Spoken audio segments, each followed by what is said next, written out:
संत ज्ञानदेव संत तुकारामांची जन्मभूमी म्हणजे महाराष्ट्र, छत्रपती शिवरायांची कर्मभूमी म्हणजे महाराष्ट्र, डॉक्टर बाबासाहेब आंबेडकरांची संघर्ष भूमी म्हणजे महाराष्ट्र आणि प्रत्येक मराठी माणसाची स्वर्गभूमी म्हणजे महाराष्ट्र. आज आज अशा या महाराष्ट्राच्या मातीच्या कपाळी टिळा लावून आजच्या महाराष्ट्र दिनाच्या कार्यक्रमाला उपस्थित सर्व मान्यवरांना माझा नमस्कार. मी श्रीराज लखनमुळे मी आज तुम्हाला महाराष्ट्र दिनाविषयी माहिती सांगणार आहे. 1 मे 1960 रोजी महाराष्ट्र राज्याची निर्मिती झाली. महाराष्ट्र दिन दरवर्षीप्रमाणे मोठ्या उत्साहाने साजरा केला जातो. तसेच 1 मे हा कामगार दिन म्हणून सुद्धा ओळखला जातो.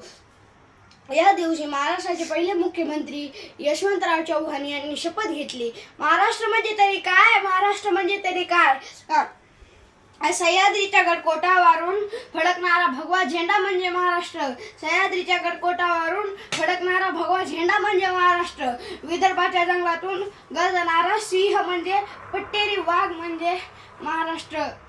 विदर्भाच्या जंगलातून गर्जणारा पट्टेरी वाघ म्हणजे महाराष्ट्र. मराठवाड्याचा मराठी बाणा म्हणजे महाराष्ट्र. मराठवाड्याचा मराठी बाणा म्हणजे महाराष्ट्र. माव्याच्या ताटकणा म्हणजे महाराष्ट्र. माव्याच्या ताटकणा म्हणजे महाराष्ट्र. कोकणचा हापूस गोडवा म्हणजे महाराष्ट्र. कोकणचा हापूस गोडवा म्हणजे महाराष्ट्र. आणि खानदेशातील आई सप्तशृंगीचा जोगवा म्हणजे महाराष्ट्र.